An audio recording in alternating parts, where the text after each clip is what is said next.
I'm going live. I'm not going to do vertical this time, though it would look good just you and me doing vertical. It's YouTube, true. Instagram is not pushing live. Freaking button's not working. Yeah, it's been doing that to me too lately. Like I guess a high thing. It's just not. I don't know what to do. I don't know. Guess we're just on the YouTubes. Hey, it's just Mick and I. I guess there's no reason to do vertical. We can't really get Instagram to even go. That's frustrating. Ah, that sucks. That's really frustrating. Welcome to Crossing the Streams, everyone, where we answer the universal question: what should I binge watch next? I just watched something, and now I gotta watch something else. Zack Wiseman was supposed to be here, but it's just Mick and I. It's a Jeff and Mick show, which I think it's going to be awesome. I think people are saying this could be the greatest show ever. People are saying they could be. I mean, I hear the rumblings all over. It's possible. It's possible. It's not impossible. I'm going to try and go live on Instagram again. It's just not working. I will tell you though, I am very excited to talk about the show that I'm talking about tonight because I have not yet been able to review it. And I am I differ. My opinion differs from a lot of like the varying opinions that have been going around about it.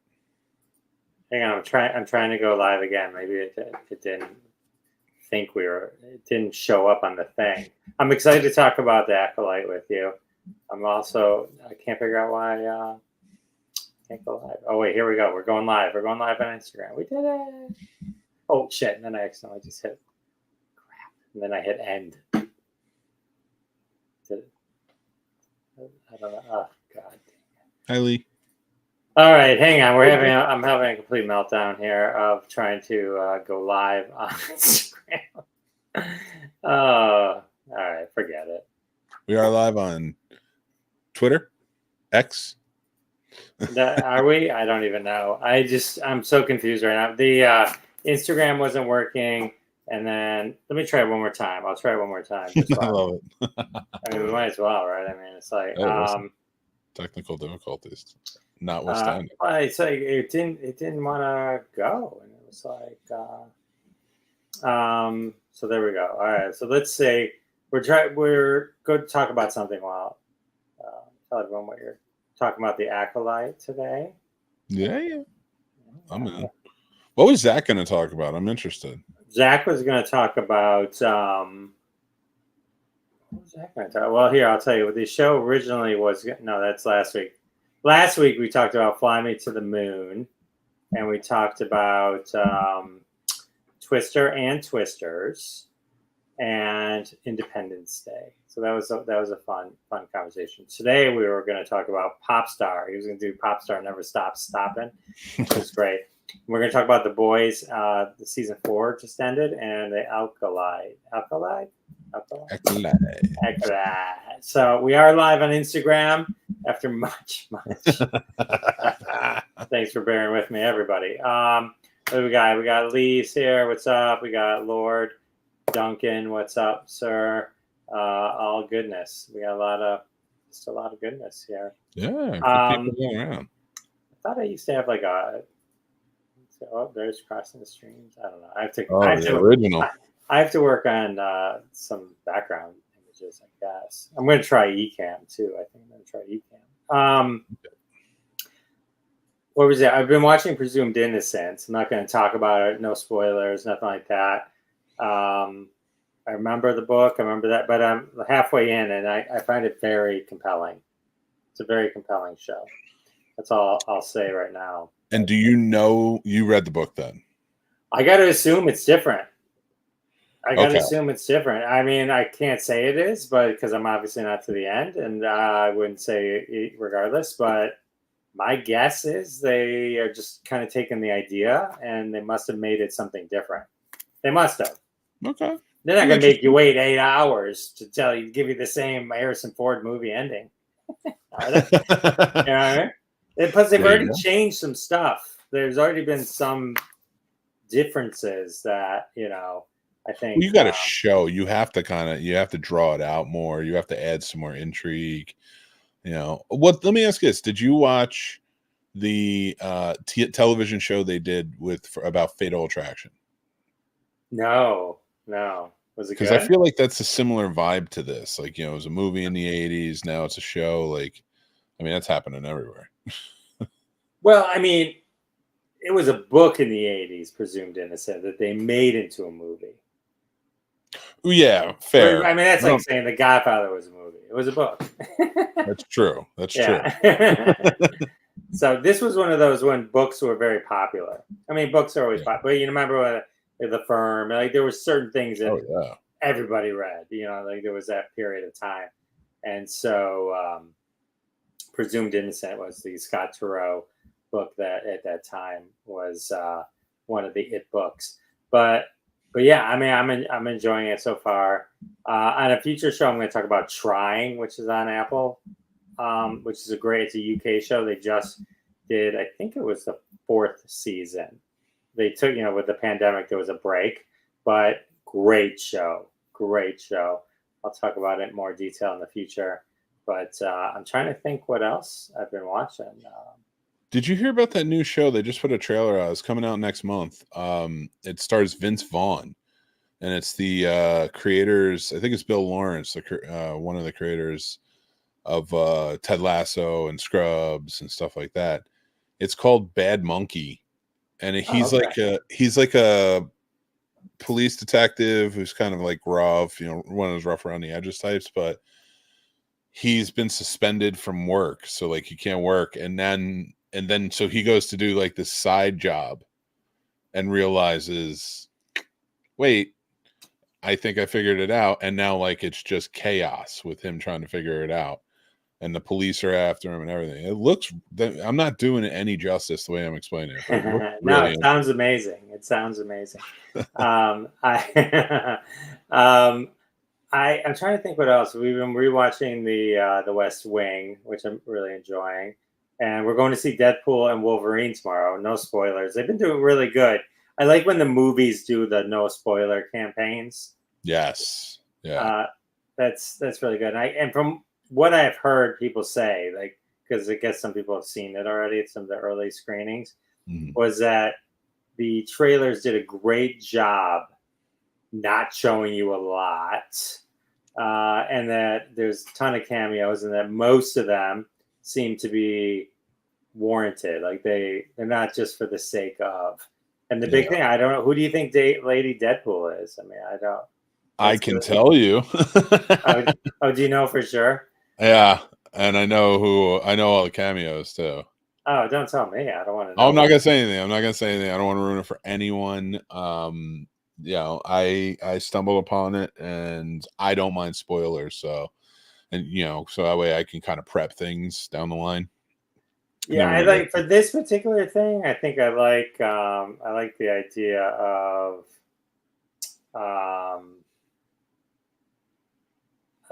going in, and not knowing. I gotta say, spoiler coming ahead for Endgame. I knew Tony Stark died. Yeah. You know what I mean? So that kind of, it didn't ruin it, but it does take away a little bit of like that kind of emotional surprise or kind of twist. You know what I mean? So, for sure. Yeah. It sucks sometimes because it's more analytical watching than it is for pleasure. Right, because then the whole time you're thinking, okay, I know how this is going to go. So where am I?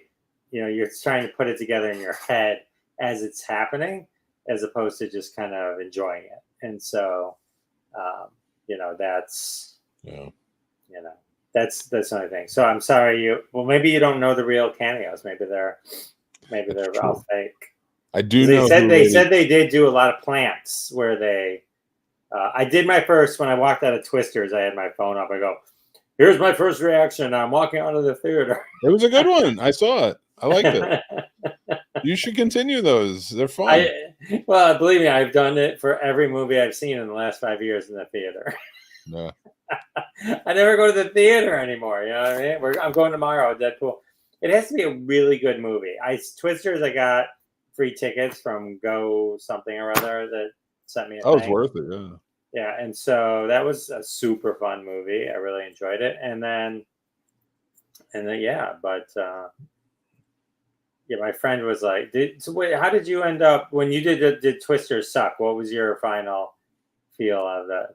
Because No, here's my it's thing on amazing. Twisters to me is a good movie, but Yeah. it never occurred to me that it was one of those classics that everyone holds on to until it came up again.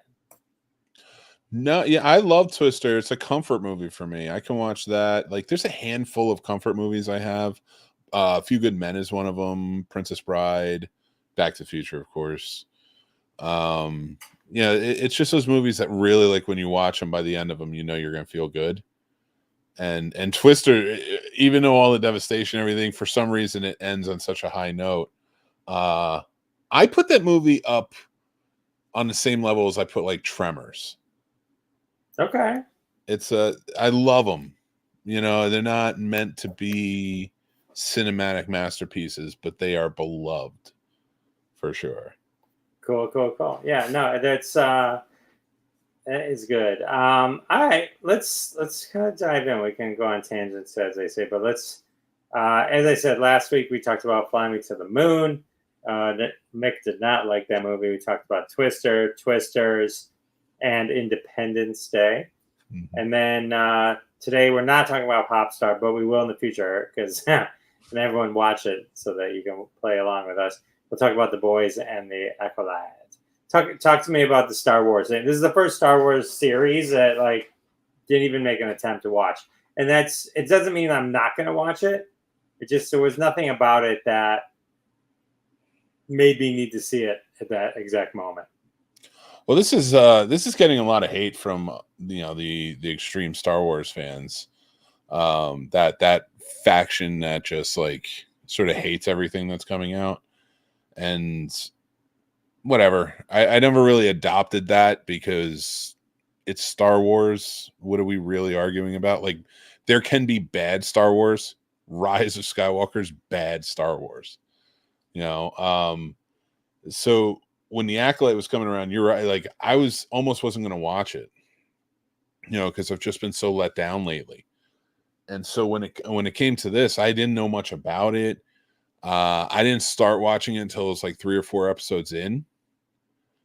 And I heard about all the hate and what was going on, and like that there was 2 women had a baby, or 2 women had twins, and that completely discredits Anakin Skywalker and all that. I'm like, I don't. But when I watched it, I'm like, I don't know how any of that's true, but fine.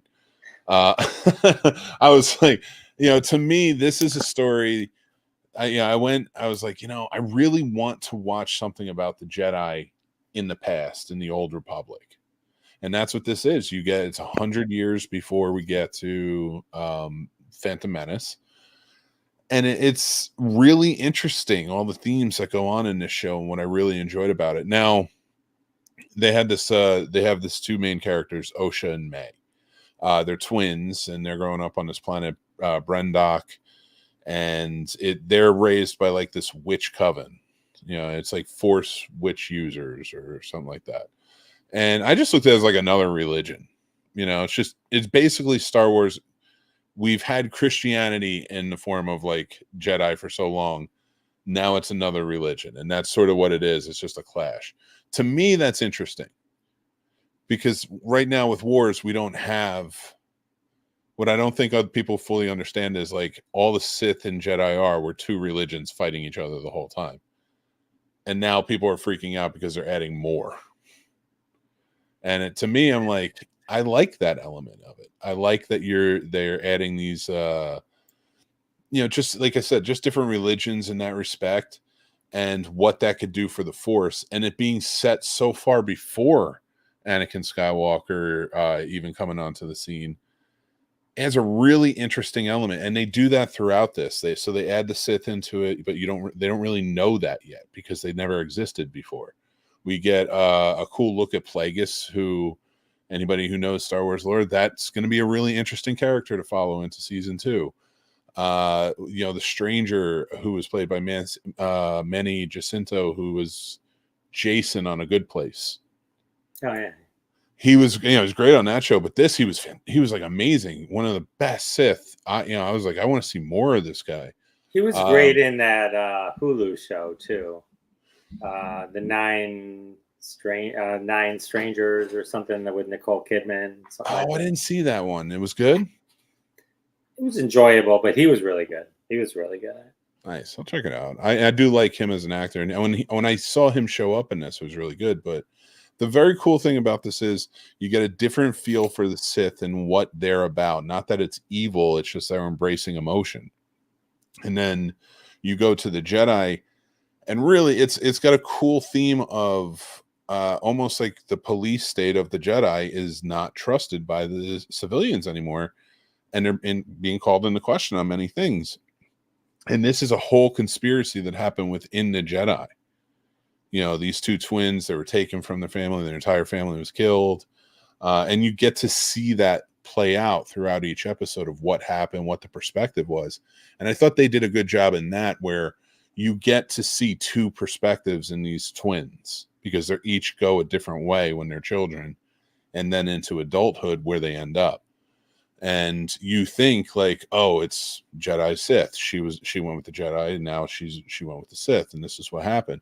And things flip flop a lot in it, but in a good way. It's not too twisty turny.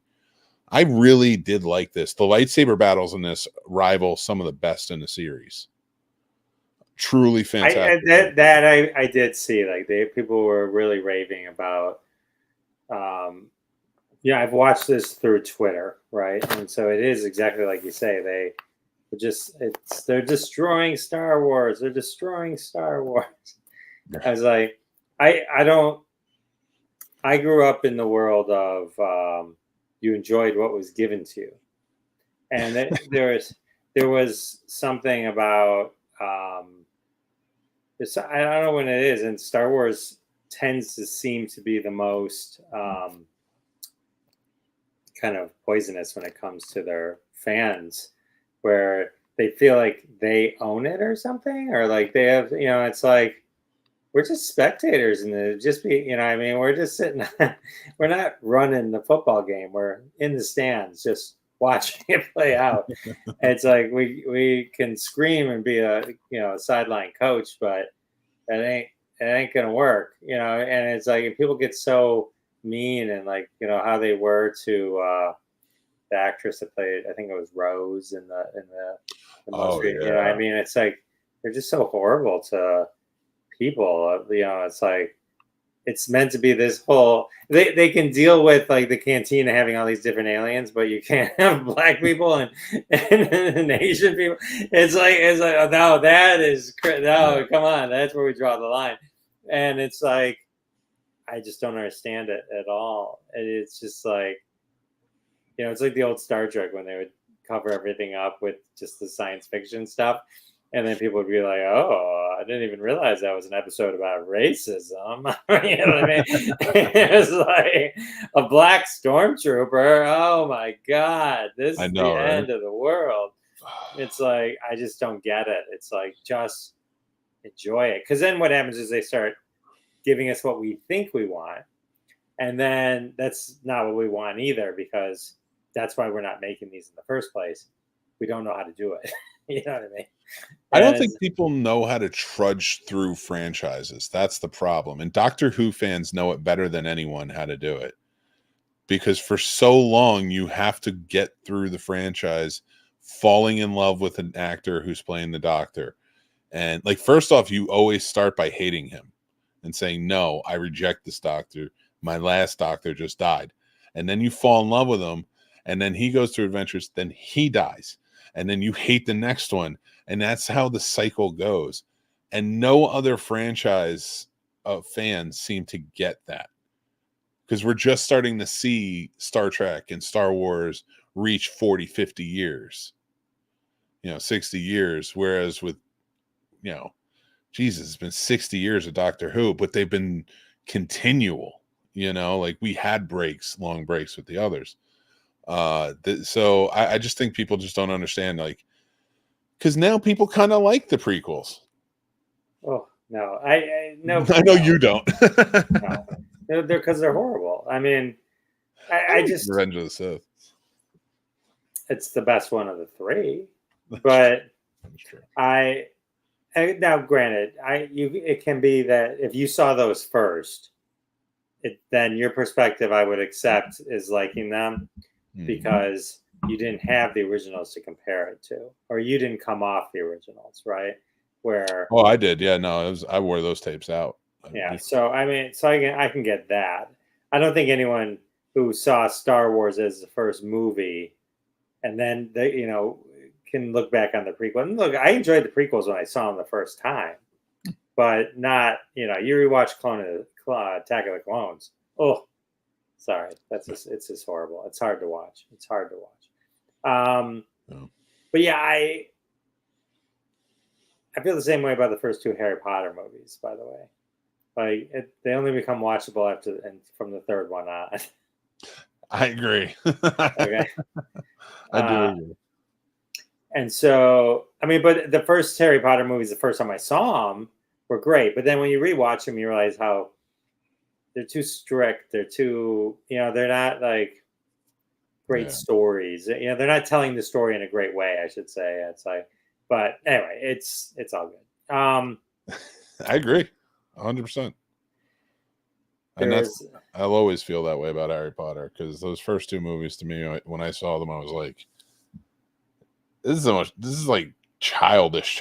Like I just because they were made out of fear, right? They were made out of fear that the fan base would attack them if they did anything to. It would be the equivalent of making a Taylor Swift biopic today, right? I mean, like you better get it right. You better roll that shit herself. So. You know what I mean? It's like, so anyway, but yeah, this Star Wars. The difference, though, the nice thing about Star Wars is, which is the same thing from how you describe Doctor Who, is that it moves forward. There's been times where Star Wars, well, some of this newer Star Wars, I think, the stuff that's really hated is the stuff where they're trying to move on. You know what I mean? Like, I mean, if you look at like the stuff that was the best, like The Mandalorian, it had nothing to, it was just in the world, right? And then they had to ruin it and bring Luke Skywalker in. Oh, no, we can't go this long without making it about Luke Skywalker and the Skywalkers. You know what I mean? Yeah, well, you were doing a pretty good job of it. You were doing so good. That's how you build.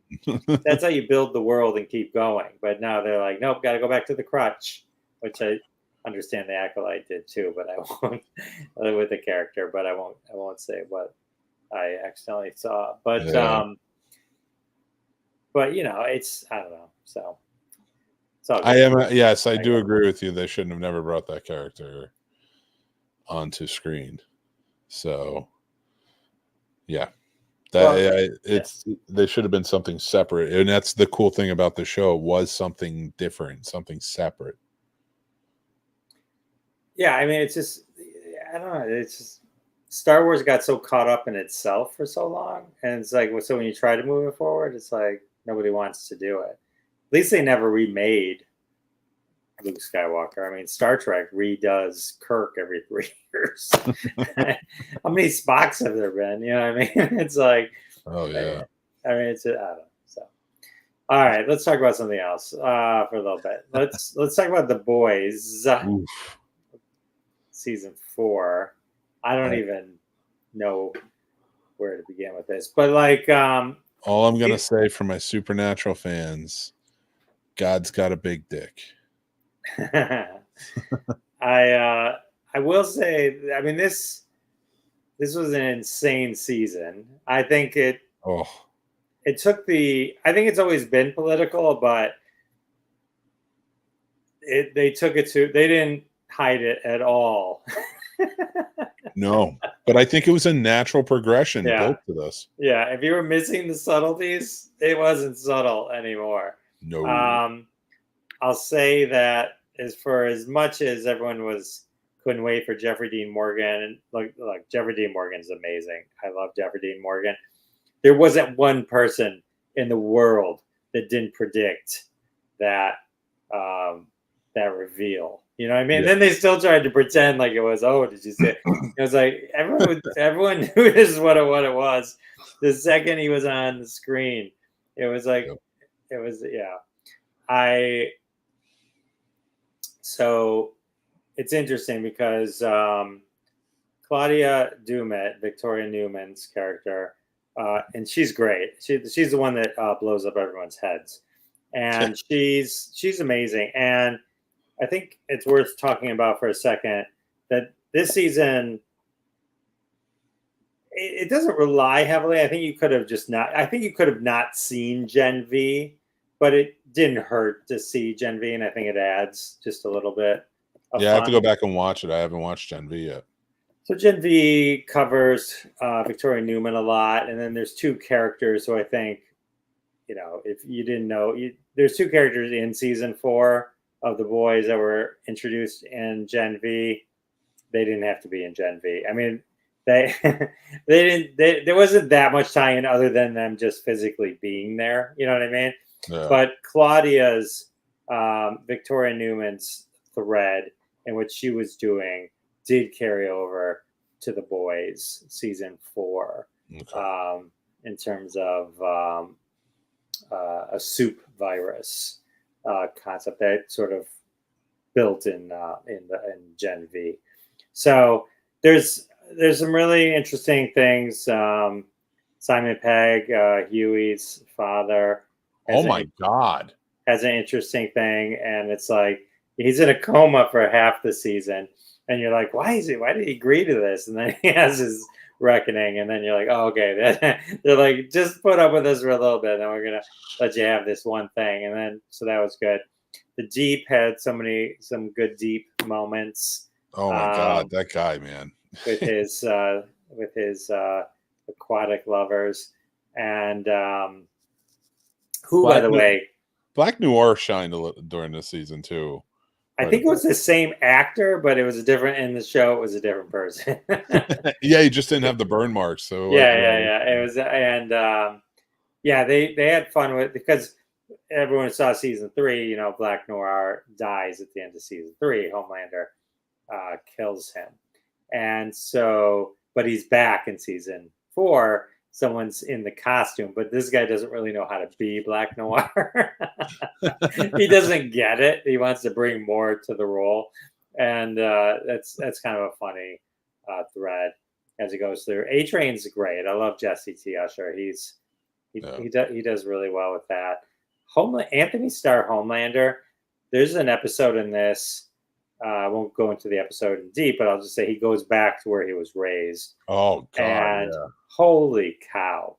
And I mean, not to give it away, but just the way it ended, and just to hint at the woman's reaction from that episode, and the fact that she's sealed, like that's just her reality now. She lives there. Yeah. And that fucks me up. That lives in my head rent free. I'm sorry that I curse, but that messes me up a little bit. But Anthony Starr, I mean, he should be winning awards for this role. I mean, I'll tell you, the way to know how much he becomes Homelander and embodies it is watch the screen tests of him in the costume where he's got the mustache and beard. And it's like, it's not even the same person.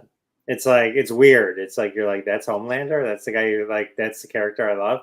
It's interesting. Like, it just shows like when he turns it on, he's bringing a lot to that character. Oh yeah. And that's got to mess with you. Cause like he is so intense. Every aspect of Homelander. There's never a time where Homelander is relaxed. No, never. He's always on edge, and sure, even being the most powerful person in the world, is always there's someone's against him, and that something's gonna pop. God, it's good. He's just clearly the most unhappy person. I love Kimiko Karen Fukuhara, if I said her last name right, but Kimiko, such a great character. She's so badass. Tomer, who plays Frenchie, is great. He was great. I didn't love his storyline. It felt a bit forced. I don't. But Yeah, it was intense, and he played it well. yeah, it was. It wasn't his best season. Yeah, but I mean, Kimiko and then, though, great. yeah, season. Kimiko's great, and then worth looking up. But the Deep's octopus lover, I know the answer to this. I'm just saying, I was like, is voiced by a very famous actress. Can we say it or no? Well, I'm just saying it might be fun for people to just look it up and discover it. You know what I mean? That's fair. That's fair. Yeah. And then they introduced two new characters to the seven. Firecracker, Valerie Curry, who is sort of a Marjorie Taylor Greene type character who plays it so great, though I'm not sure she has superpowers, but She had a little spark. Yeah. And then Susan Hayward plays Sister Sage, who I loved immediately because she plays the smartest person in the world. I loved immediately because her character is from Detroit, and she was wearing all these awesome Detroit T-shirts all throughout the season. I loved it. Loved it. It was a good season. It was crazy, like they all are. The finale was like one of the best finales ever. There's it borderline's disturbing sometimes. And I will say there were multiple times in every episode where I audibly gasped and shot back because a kill came so violently out of nowhere. Yeah. It was so violent. It was like, it didn't appall me. I was just like, I'll be sitting there going, and I'd be like, oh, You know what kills me about this show too, with the depraved moments and the vicious moments, the really gory, vicious moments, is a lot of like movies and TV shows that do this, they don't understand and they go right to it, and it's just the shock value. But the awesome thing about The Boys is it's so well acted and they build tension so well. Like when he's sitting there in front of the entire group, and again, not to take anything away, but like he's telling this guy the story of why he got the nickname Squirt. That entire story and the whole build up to what happens and how crazy it is just all tension. It's just this tension that builds perfectly. So by the time you get to the depraved part, you're kind of like, I mean, like I've been in a place, I'm taking a journey now, like I'm just with you. It doesn't hurt as much as like being bluntly hit with it. Yeah, that episode, it was very, very intense, and just all of it. I mean, you get tons of, I mean, Homelander just becomes more and more unhinged as you go. Like just the whole soup concept and world, which the whole plan kind of plays out towards the end of this season, sets up what should be the most crazy season 5 ever, which I read that or heard that there was going to be the last season, but then that they're like, no, it's not. So who knows? But I will say that Billy Butcher, Carl Urban, continues to be incredible. I didn't feel Huey was just kind of there a lot of times. I felt this season he wasn't like, you know what I mean? Like he wasn't like, I don't know. Erin Moriarty, Starlight. She was good. She was really good this season. And they, as much as they used her along the way, but then she had a real strong, I mean, she was clutch towards the end of the series this season. So she was great. And then, but yeah, Billy Butcher, I mean, his voice alone just kills me. Like I love him, and his his journey completely changes. Season 5 for him is not Oh God. going to be anywhere near, and I don't think there's a way back. It's crazy. So, I mean, it continued. I think it was like to crazy numbers. This debuted season 4, like it was record breaking. So, Yeah. yeah, I mean, definitely, if you've been watching it, or catch up, man. But here's the only rule in our house is we do not watch this while we're eating. No. And I'll tell you what, there's some really intense moments towards the end when, like, because there's an election at the heart of all of it, what everybody's sort of kind of going back and forth with, and when they lock down Vought and Homelander's got his list, and that's all I'll say. It was anarchy and chaos, and like just watching the whole thing and how it plays out with every different character. It's so nuts.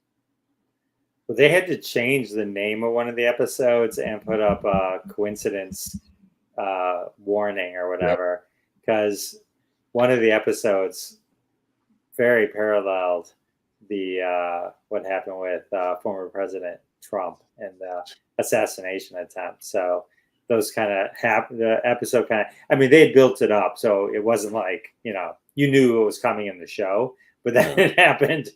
It happened in kind of paralleled the real life there for a second.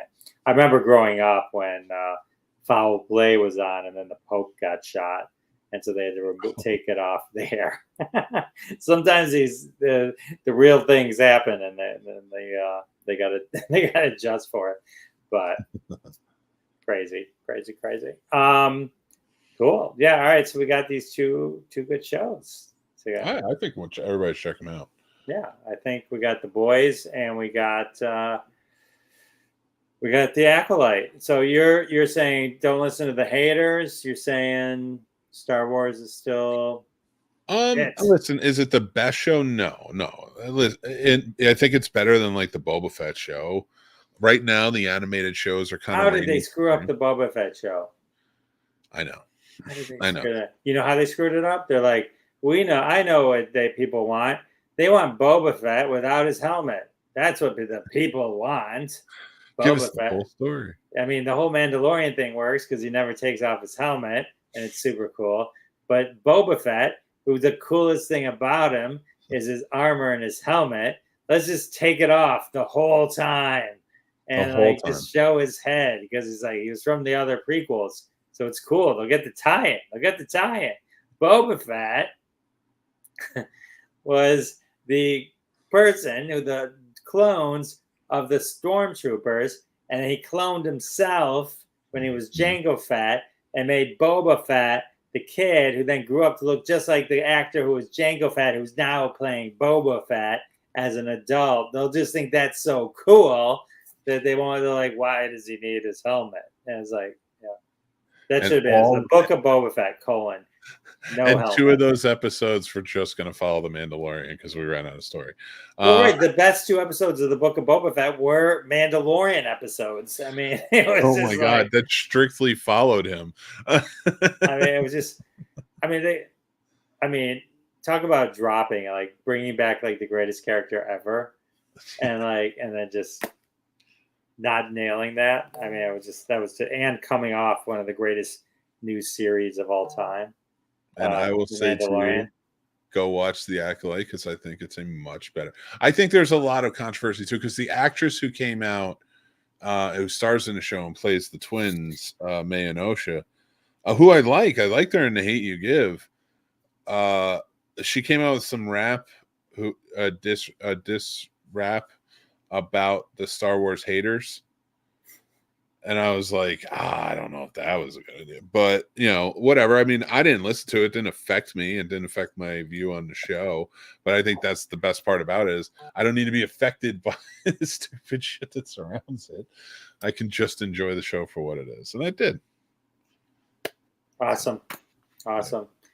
Well, thanks for hanging out with me. We got we'll cut a little short today because we only got just you and me, but all right. We covered a lot. That was a jam-packed 40, I'd say.